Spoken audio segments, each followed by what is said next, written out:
Welcome to Psychology of the Daf. We are in Gemara Pesachim, Daf Tes. This Gemara discusses a loophole that one could do in order to be exempt from taking meiser, from taking tithes. And for the moment, it doesn't matter exactly how it works, except it's by taking what would usually be a relatively small amount and passing it from the field directly to the home or where it would be consumed. Without it going in the ordinary fashion. So basically, they understood that by taking it from the processing area into the home, that's when it becomes obligated, or when it's processed, it becomes obligated. And here you'll take some small stalks of weed or what have you, and bring it in an irregular way into the home or the courtyard. Now, the question is, why does this loophole exist in the first place? One might argue that loopholes either come from an imperfection in the law, which would not be a good thing to say that about Torah, or loopholes come from a need in some way to have a backdoor. So by the Torah, we're going to have to suggest in some way that it's coming from a purpose. So Tzadok Cohen Milublin explains that tzedakah itself is an act of generosity and wealth.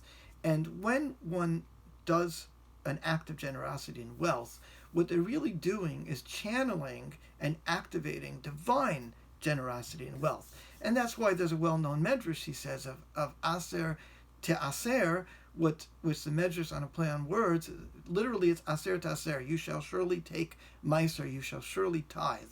However, the medrash says aser kedei shetit aser, right, that you should take meiser in order to become wealthy, in order for you to become wealthy. And the way Rav Tzadok is saying is because by being generous and acting as if you're wealthy, you are channeling divine generosity and wealth. And what this has to do with is a famous Hasidic mystical principle called Isarusa Miltato, the lower arousal. By causing arousal in this world, it causes an isarusa mila'ela. It causes an upward arousal. And likewise, there's a mystical drash on the pasuk in Tehillim Kuf Chaf Aleph, pasuk Hey, Hashem tzilcha al yad yaminecha. Literally, it means Hashem is the shadow by your right hand. In other words, implying that Hashem is your right hand helper. But the mystical drash is Hashem is like your shadow. Your shadow does whatever you do.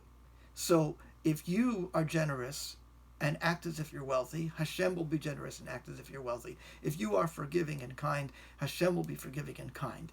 And so this is extremely important because it tells us that how we behave will be a way in which we will arouse Hashem to behave toward us. So if we enact deeds of kindness and forbearance, we can arouse a divine flow of more kindness from Hashem.